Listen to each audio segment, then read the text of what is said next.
Hi, I'm Steve Waugh, founder of Stonehouse, and today we're at Gilling Castle. Over the next 3 years, Stonehouse will be transforming this beautiful building.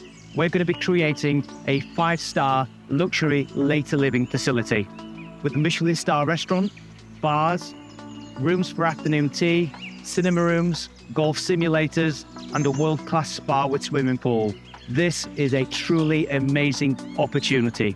Over the next 3 years, we're going to be showing you how we're going to transform this building. So come with me and have a look now.